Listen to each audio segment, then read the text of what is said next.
read it, once again, good evening. And once again, good evening. It's great to see everyone. Every time I read the prayer, I learn a little bit more about it. I think that if you've ever done a recitation practice, you know that each time you recite something, you learn a little more about it. And that it begins to sort of work on you, if you know what I mean. You begin to remember parts of it and say, oh, I didn't notice that before, or, oh, those two lines are similar to each other, and so on. And so gradually, by reciting prayers like this, which contain teachings embedded inside them, it's like poetry.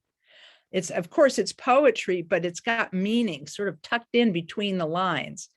And every time you read it, you're giving yourself essentially a teaching. Even if you don't entirely understand the meaning of everything you're reciting. By the way, a friend of mine who's Tibetan said, certainly you don't think the Tibetans understand what they're reading either, do you? And so even if we don't entirely understand the meaning of everything we're reading, we're slowly giving ourselves a teaching each time we read it out loud.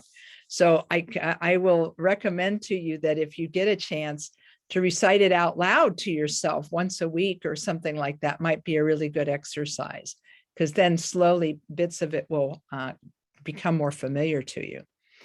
For our time this evening, I wanted to go to the book, Trungpa Rinpoche's commentary on this prayer.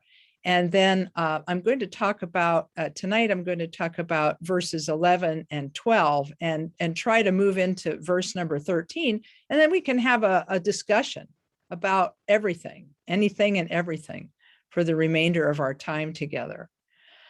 So if that's okay, I'll go ahead and I queued up the text of Trungpa Rinpoche's commentary. Let's see if we can find it. Oh yeah, there it is. Now let's see, let's wander backwards. Ah, yes, there it is. So last time we talked about this prayer by the third Karmapa, and we talked about how the third Karmapa uses this incredible word play. He loves words. He clearly loves words. And so he uses word play in order to make a point about something. So last time we covered this group of verses starting with verse 9, where he talks about what the mind is. All phenomena are the illusory display of mind. Mind is not a material thing, and it's not an entity. But although it's not a material thing, it's not nothing, because it experiences. We can experience mind. He used earlier in the poem, he uses the term emptiness and luminosity to describe the mind. The mind is the union of emptiness and luminosity. Emptiness means that it is not a material thing, but luminosity means that it has a cognitive, experiential quality. I mean, we're aware of what we're seeing, we're aware of what we're hearing.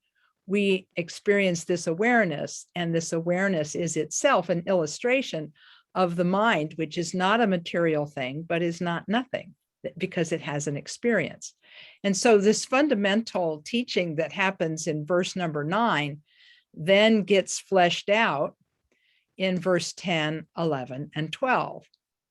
So then 10, he says, projections that never existed are mistakenly taken as objects. Remember, he said that all things that are out there, they can be called apparent objects, but those things out there are not projections. They're not there. What happens in our mind is sometimes called appearances. Appearances.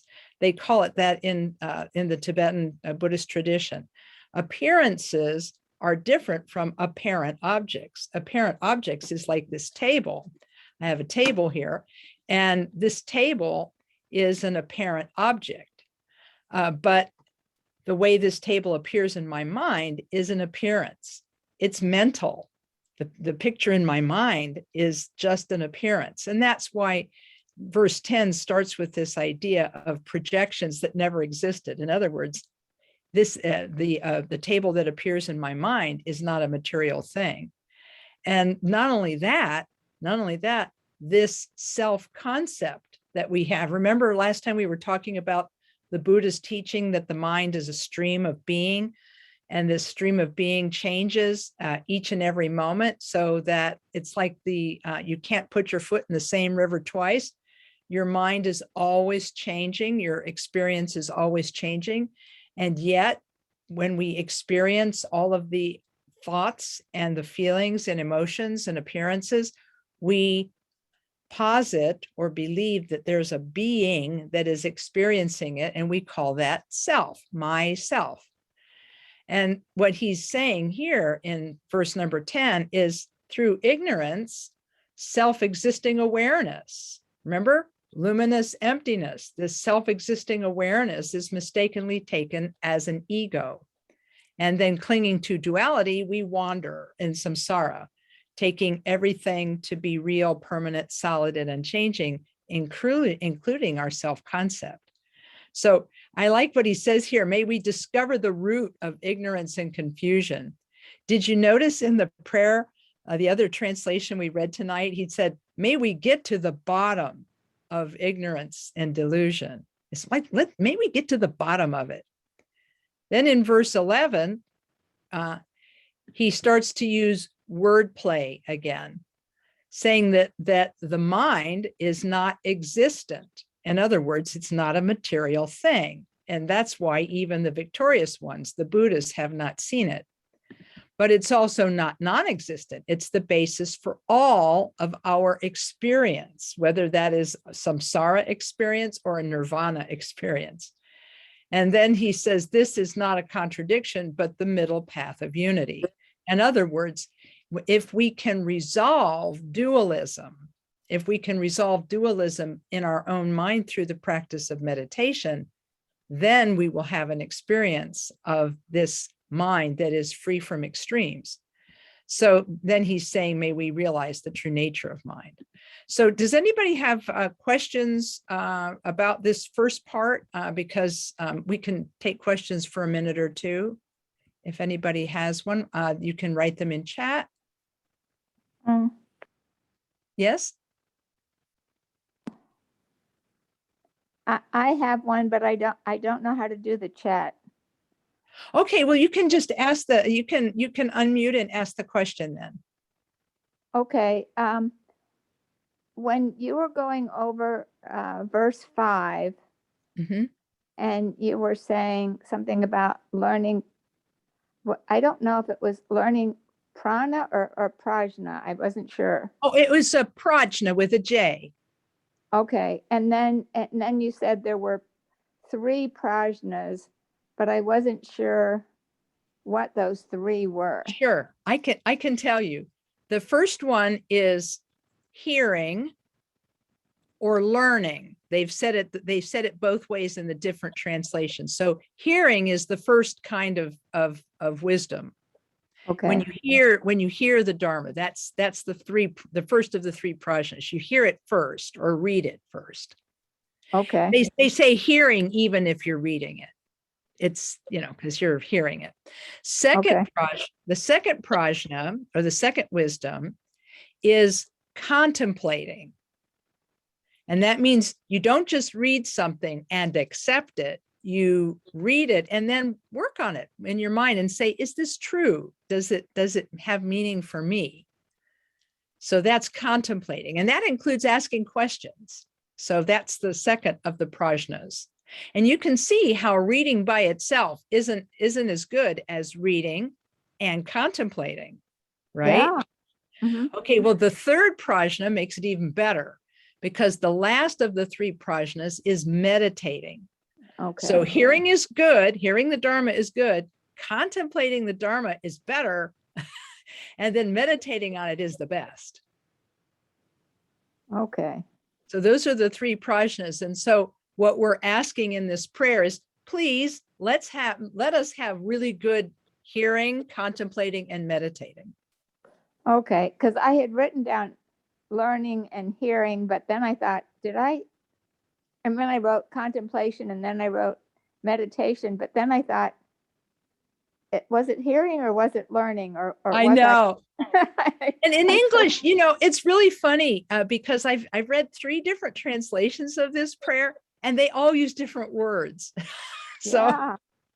So it confuses us, it confuses us because there are different words for it, for the same thing. So now you know a little bit of the alternative wording. So if you've read something and then you've contemplated it and asked yourself the question, how does this have meaning for me? And then when you go to meditate on that, how do you meditate on that? I was like, sure.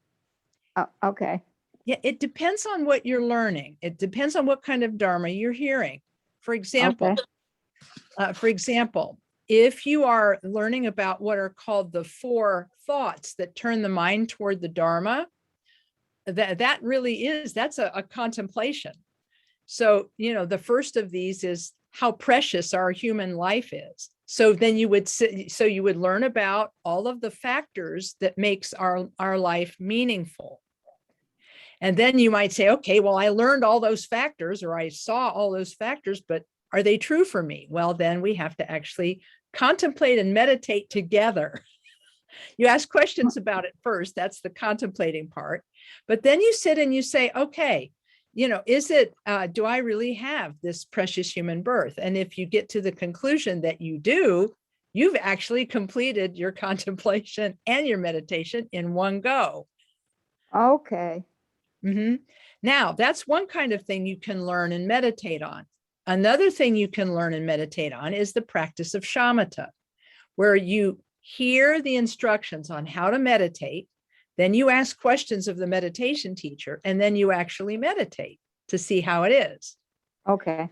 Yet another Dharma you could learn is the 4 immeasurables: love, compassion, joy, and equanimity. And you could learn a little bit about each one of those, and then you could actually contemplate them very much like you would contemplate the 4 thoughts that turn the mind toward Dharma. You could say, may I have this, or you can aspire, may I have this. And then finally, sort of what he's talking about in this text is Mahamudra, which is learning about what the mind is, and then asking questions about what the mind is. Does the mind have a color? Does the mind have a shape? And so on. And then you would actually sit and examine these things. And that's what Mahamudra meditation is like. At first, it's a little bit intellectual, so that you look and say, well, is the mind red, or is it blue, or is it yellow, or is it green? And then each time you fail to find a color, that's actually a moment of silent meditation because you didn't find it. So not finding it is actually a form of meditation because you experience something. Does that make sense?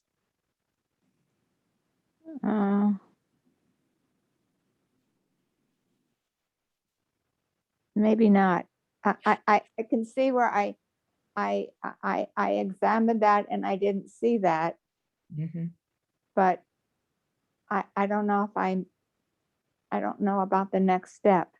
That's right. And a lot of us have not learned how to do this meditation yet. And so this class is not an instruction on how to do that meditation. Mm-hmm. What we're learning about is how Mahamudra, what it is and why we study it. We study it because it is actually telling us how our minds are in reality. Okay. And that's why it says learning and meditation clear away the darkness of doubt. And so right now we're only really approaching this from an intellectual point of view. We're not teaching Mahamudra meditation in this particular class. Okay. That will come later on. Okay. So for example, if you're going to learn how to drive a car, they don't immediately put you in a car and say, here, drive it. First, they talk to you about the traffic laws and they tell you how to stay on your side of the road. They tell you about how a car works. And then they sit you in a car and get you familiar with all of the buttons and all of the things. And then they start it up and have you drive in a very small area first, right? So that you can learn the basics of the pedals. And it's kind of like that with Mahamudra meditation. You have to learn the outline of the topic first. And then after you learn the outline, then you can slowly learn the meditation. Okay. I hope that helps. Yes, it did. Thank you. Okay, no, thank you for that question. And what you can do is if you find the prayer confusing and it makes you feel perplexed, well, then maybe it's not a good prayer for you to read. And there might be others that would be better. For example, there's a short prayer called the Mahamudra Lineage Supplication that's at the beginning of the Chenrezig practice that we do. And that one is very short. This one's very long. And this one has a lot more complex poetry in it. But the Mahamudra Lineage Supplication is much easier to understand. Okay. Have you ever done Chenrezig practice before? It's a mantra practice. Yeah, I did. It's been a while since I've done it because I'm not there anymore to do it. Oh yeah. I loved doing it when I was doing it. Well, there's actually this may not be so this may be news to you, but there's a tiny Mahamudra meditation in the Chenrezig practice. It's really small. It's just a tiny one. At the end of the practice, you dissolve everything into emptiness and rest there for like 1 second, 2 seconds, 3 seconds. That's actually a mini Mahamudra meditation. They don't give you any instruction. They just tell you to dissolve everything into emptiness. And that's the only instruction you get, right? But because it's not, because it has to do with this moment of emptiness, even if it's intellectual idea of emptiness, when Chenrezig and you dissolve, then you get to experience your mind for just a few seconds. That way it's kind of bite-sized and it's easy to do. Does that make sense? Mm-hmm. Yeah, and if you'd like to learn some more, we can talk about it. We can have a separate class on Chenrezig practice. Okay. Thank you. Well, no, thank you. Anybody else have a question? I appreciate that.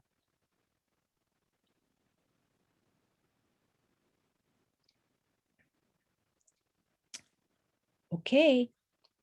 Looking at chat. Nope. Okay. Well, then we'll talk a little bit now about verse number 12. And I think we might actually get through 13 as well. So what this prayer is doing is it's saying that what mind is in some ways by saying what it's not. So if you remember from verse 11, it's saying it's not existent, but it's not non-existent, and that this is not a contradiction because mind is empty luminosity that's joined in the idea that these are two things together. Mind is both not a material thing. It's not made of atoms or molecules, and yet it experiences everything. It's actually kind of magical. So because it's not a material object, you can't show it saying, that's it. There it is. There's my mind. But then you can't say mind doesn't exist, saying that's not it. In other words, it's beyond the extremes of being and non-being. Then he says the true nature of phenomena is beyond concept, unconditioned.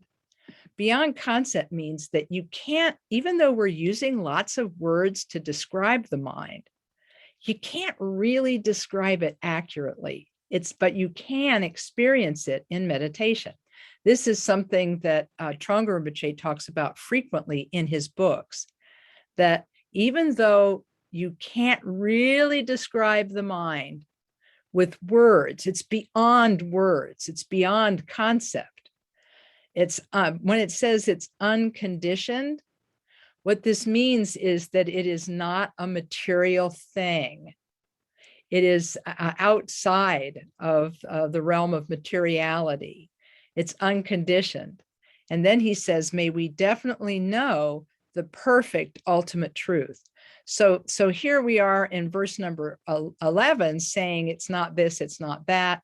And then in verse 12, it's saying it can't be shown, it can't be refuted. The true nature is actually beyond words. May we definitely know the perfect ultimate truth. And how will we know that perfect ultimate truth? Through meditating. So when we learn Mahamudra meditation, all of these concepts that we've learned will be set aside and we'll actually be able to meditate. Was there a question out there? Yes. Go ahead and ask your question. Okay. I always think of the mind as being in my head. Oh, yes. Having something to do with my brain. But is there a thought in Mahamudra someplace where the mind is not in the head, it's heart, the body? Yeah. Is there any? Yes. Or it's just kind of around? No, they talk about it. They talk about it. And in fact, in one of Trungpa Rinpoche's books, he actually has a little mini discussion about this. And it's in the book Vivid Awareness. He has this little 2-paragraph discussion where he says, you think that in America and in the West, you think that your mind and your brain are the same thing. He said, but you know what? You're not alone in that kind of thinking. He said in Tibet, they actually think of the mind as being in the heart. So he said, guess what? We're both wrong. And he said, because the mind actually pretty much suffuses the body. He said, yes, the brain can serve as a support for mind. It helps it, but it's not the mind. And then he said, you know what proof we use to prove this? And he says, even a corpse has a heart, and even a corpse has a brain, but it doesn't have a mind. So it's not synonymous with either the heart or the brain. What my teacher, Khenpo Karthar Rinpoche, said, and this is all he could say, is that the body and mind have a special relationship that's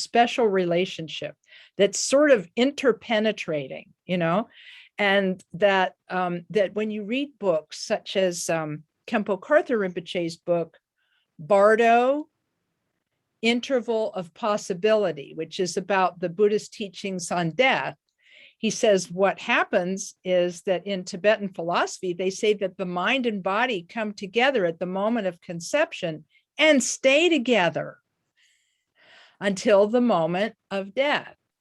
So the body and mind come together at the moment of conception and then come apart at the time of death. So in that way, the mind and the body have always been together like this. I mean, since the beginning of this life. Yes. And so, but in fact, somebody asked Khenpo Karthar Rinpoche a very interesting question once. They said, Rinpoche, do you think that a person who has reached the levels of bodhisattva awakening, these stages of bodhisattva, do you think they could get dementia? Could they get dementia? And he said, I've thought about this.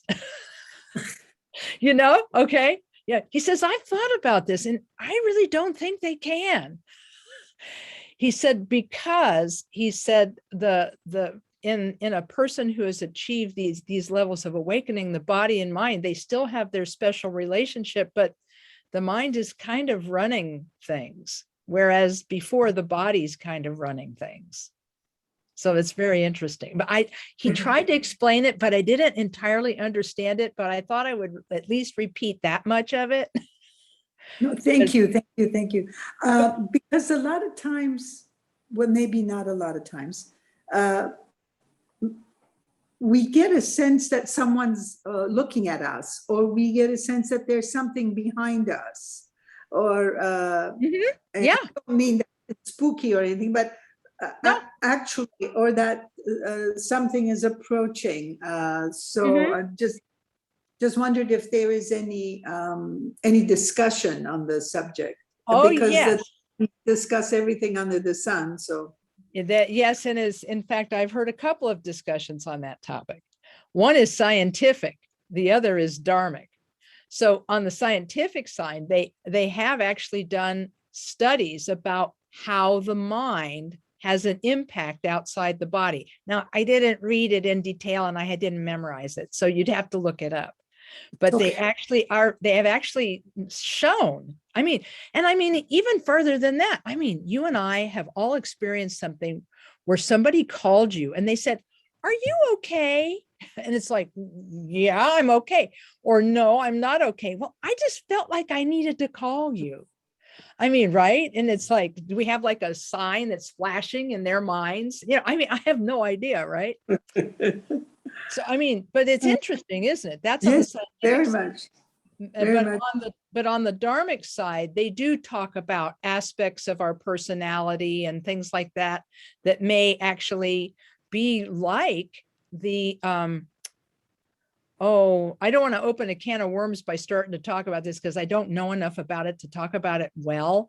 But in Khenpo Karthar Rinpoche's biography, he talks about experiencing one aspect of his personality. They call it La, L-A, and it's like it's not necessarily. Sometimes it sounds like a sentient being, more like a little guardian angel.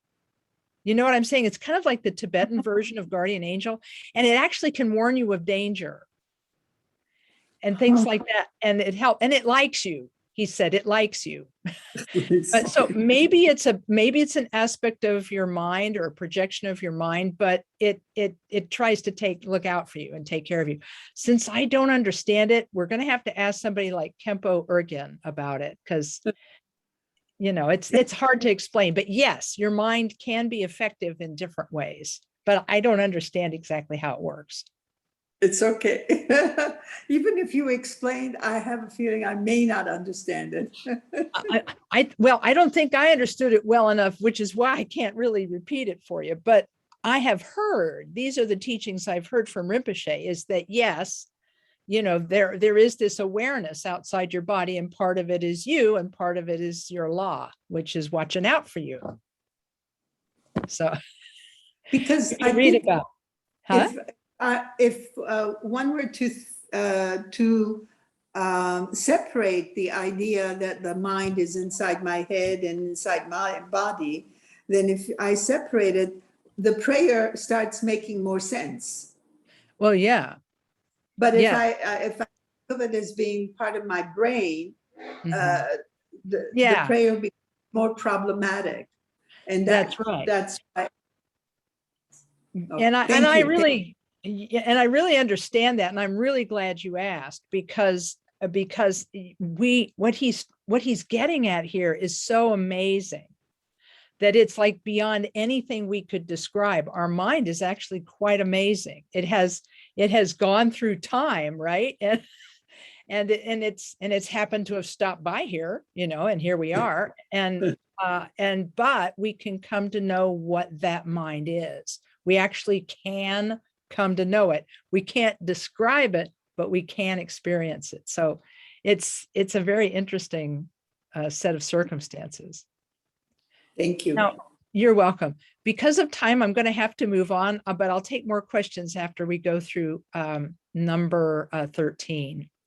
I'd like to make note of this part of this paragraph at the end of the discussion of verse number 12.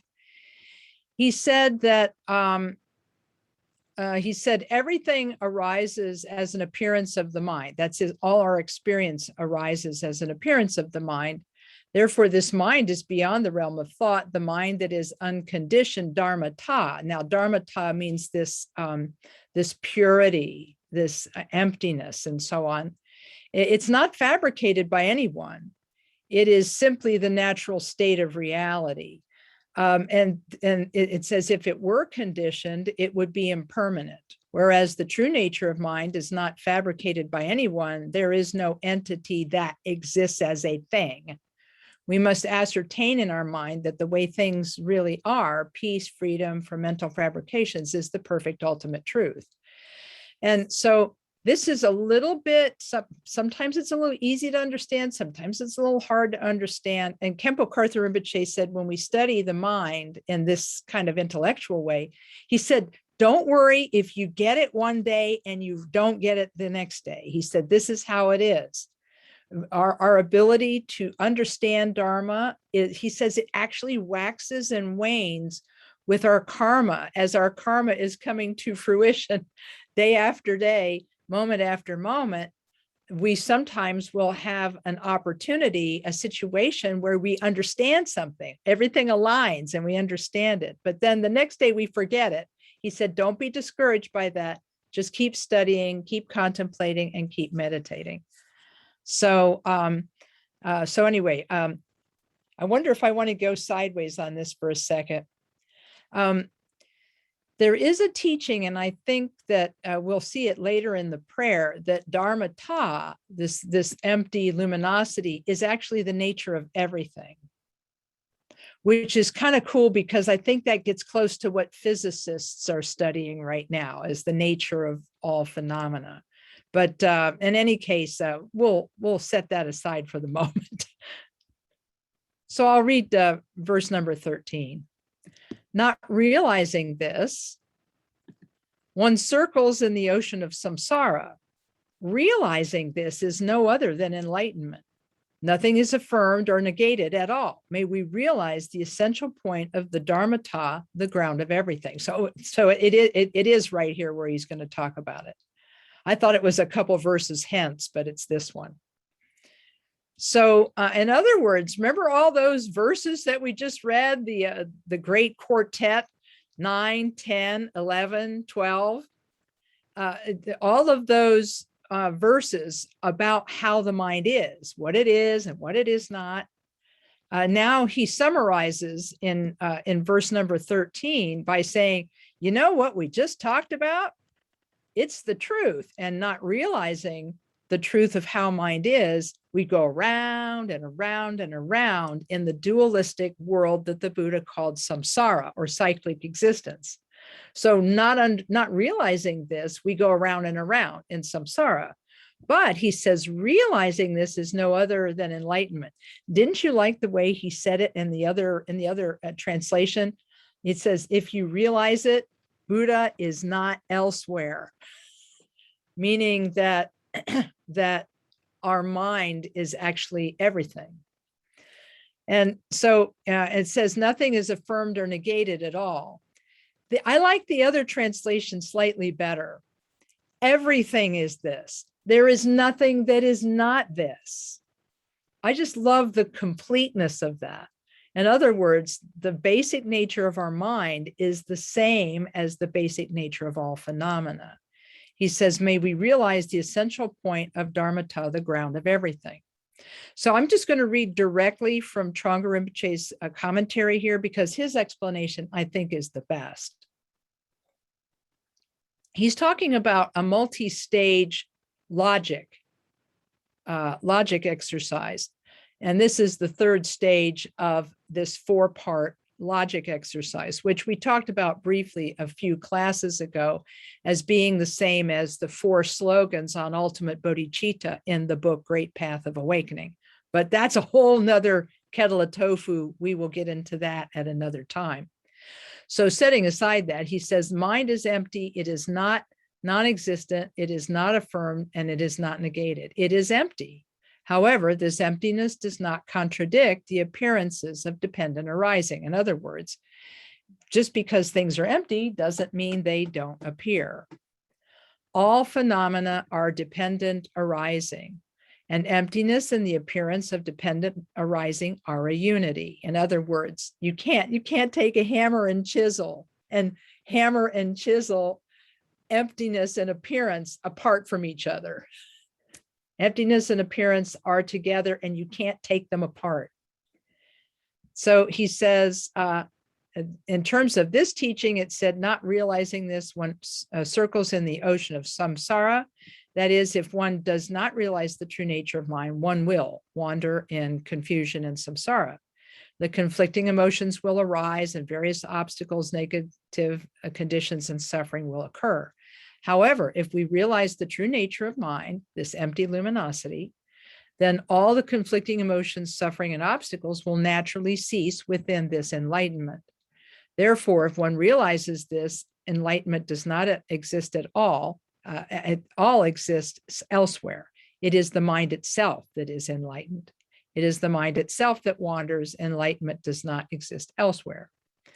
He says, there is no affirming that the true nature of mind is it, nor any negating that this is not it. In other words, he says, since it's dharmata, it's the ground of all phenomena. May we realize this essential point. He says, this is the main point. When we talk about realizing the true nature of mind, we do not realize something brilliant or magnificent. On the other hand, it's not complete voidness or nothingness. This is really the true nature of mind. Therefore, when one fully sees this main point, then one should realize the true nature of mind. So in other words, Trungpa Rinpoche, in one of his other books, and I believe it was the 12 Links of Interdependence, he said when we are able to, he said, we don't have to realize the nature of everything. We don't have to wander through our day saying, that's empty luminosity, and that's empty luminosity, and that's empty luminosity. He said, we don't have to resolve the nature of everything that's outside. It was in Vivid Awareness. I had the book wrong. It's in Vivid Awareness. He says, you don't have to realize the nature of everything. He says, if you realize the nature of mind, that's enough. That's enough. Because mind is what experiences everything. Mind is what experiences all phenomena. So you don't have to go and disprove the solid existence of everything if you can understand what the mind is. And so if we understand mind, then we understand the nature of everything. That's a tall order. I'm looking forward to that day. I don't know about you, but I would look forward to that. And so the very last thing that I'm going to talk about tonight is verse number 14. And that is, now that we know what the nature of mind is, it's the nature of all things, this empty luminosity. He says, appearance is mind. That is, those appearances are our mind, and emptiness is our mind. Realization is mind, and confusion is mind. In other words, our mind doesn't become empty luminosity when it doesn't become something. It doesn't switch from being confusion to being realization.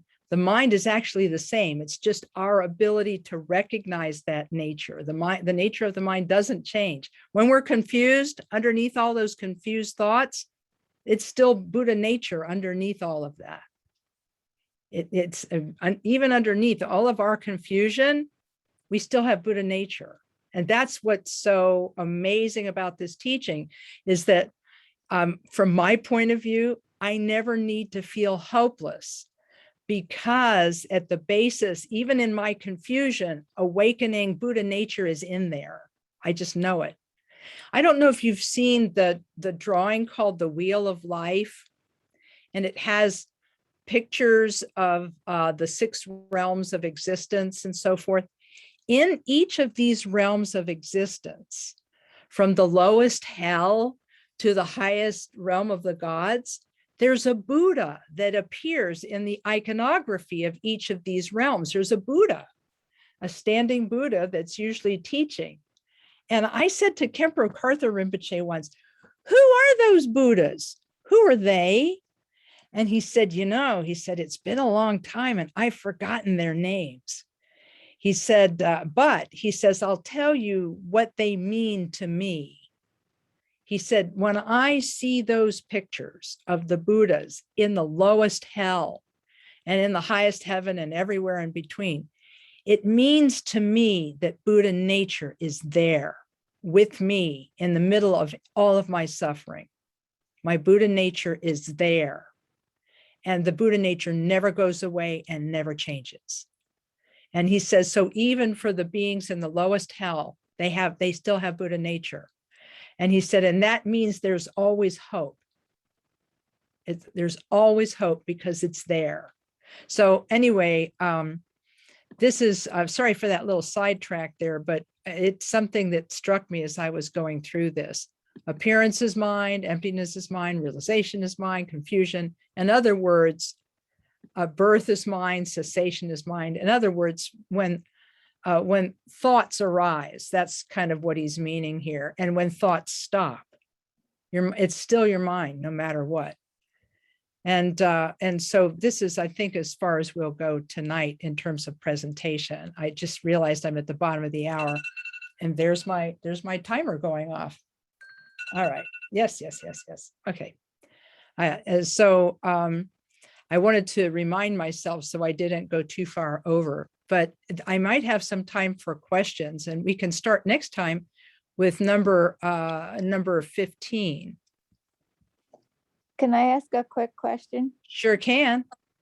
When you were talking about this mind that comes, at conception and then leaves when we die. If you're going through these many lives, does that mind that leaves you when you die come back to you in your next come back to you in your next life, or is there a different mind? The answer is you're going to love the answer. It's yes and no. The answer is yes and no. There's a wonderful book that I'm going to be teaching in November. I'm going to do a book club in November for Columbus KTC on this amazing book. And the title of the book, I'll put it in chat.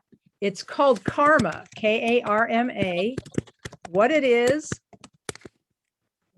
not, and why it matters. And this is where I got the answer to this question. And it was written by Tralik Rinpoche. I'm going to try and spell his name. I may spell it wrong. Tralik Kyabgun. Okay. Anyhow, I think that's the wrong spelling. Anyhow, but it's called Karma, what it is, what it isn't, and why it matters. So what he says in this book is one of the clearest explanations I've heard of it. I won't be able to quote it exactly, but here's what I understood of it. What he is saying is the Buddha taught that the mind was different than the Hindu concept of soul. That was the first thing the Buddha wanted to say to his Hindu audience, that the mind and the soul are not the same thing, because the Hindus said that there was a soul that then went through a period of many different lives and then gained perfection and then could rejoin with God. That was the idea. But in Buddhism, the Buddha said, our minds were never created, and therefore they can't be destroyed. So our mind was never created in the first place. And he said it is not like a material soul. It's more like a stream that has things constantly being added to it and changed about it. Like every day we accumulate positive karma and negative karma every day. And that gets added to this stream of being. And some of the karma comes to fruition, so it's exhausted and new karma is made. So we're just always moving along. And what guides it is our habits. Those are the habits that we make in this life guide us into our future life. So yes, we are both the same as we were in the past, but we're different in that has changed a lot. I mean, Yeah. look at how much we've changed just in this lifetime, Yeah. right? The habits we've taken up and the ones we've left behind. And so we're really kind of not the same person as we were when we were a child. We are that mind and that continuity, but we're not quite the same. A friend of mine likes to say, I'm really happy with who I was in a previous life because they gave me all this good karma. I met the Dharma. So I'm really grateful person who I was in a past life. And I'm trying now to make things better for the me I'll be in my next life. Does that make sense? Yeah, absolutely. So the answer is yes and no, but what's cool about it, and Tralik Rinpoche says this in his book, which is sitting on that shelf over there. He says, this means that everything can be changed over time. And he says, so he says the Buddha's teachings on mind and karma and how all that works is actually an empowering thing because we can change things. And so that's anyhow, so that's me waxing poetic about that. But thank you for asking about that. But sometimes, like I was thinking about this recently, that at some point when I was younger, I felt like I was almost more enlightened than when I got older, when I started realizing, like, I mean, you start realizing the different mistakes and different things that you've done. And then you think, am I regressing or am I really moving forward? Well, Or is this just all a learning process as we go along? I don't know. Well, I think that it's what you just said. I do think it's a learning process, and knowing our mistakes is actually progress. Because if we can know them and acknowledge them and move past them, that's really where we start to make improvement. And in Buddhist practice, last year, I taught a book called The Great Path of Awakening. And it's a rather complex book like this one. It's a rather complex book, but the teaching is that if you can take on as your habit the wish to be of benefit to sentient beings, that's a new habit. The idea that you're a bodhisattva in training is your new habit. And then that becomes how you live your life.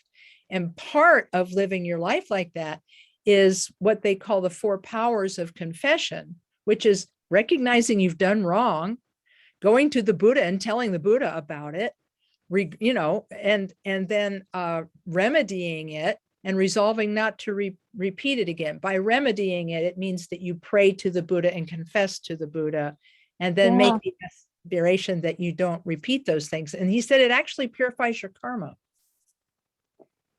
Oh, so even the worst mistake we've ever made is not permanent, because Khenpo Rinpoche told me this one time, my teacher, he said, there's one good thing about bad karma. And he said that it's conditioned existence and therefore it can be purified and changed. It's amazing. Thank you. Yeah, you're welcome. Anybody else have a question? Okay, well, then that concludes our evening. Wow, you guys are amazing. Thank you for being so patient. Thank you, Lama Kathy. Yeah, I'm really delighted to be part of this. I'll tell you what, Mayu, it's all learning process. We're all changing continuously, right? So hopefully we'll kind of go with it into a better situation. So I think that you guys stay behind to talk or whatever. And so do I dedicate some merit and leave you to your discussion? Okay. Okay, so we dedicate all of this merit to all sentient beings, that all beings have faith and confidence in their basic goodness, and that they all find a path to Buddhahood. I'll recite the short prayer in English. Through this merit, may all achieve the omniscience of Buddhahood. May it defeat our common enemy, wrongdoing. from the stormy waves of birth, old age, sickness, and death, from the ocean of samsara. May we free all beings. May we free all beings. May we free all beings. Thanks, everyone. Thank And you. I'll see you at the beginning of October. Thanks, Lama. Thank you. Okay. Thank Thank you, you. Lama Kathy. Yes, you're welcome. I'm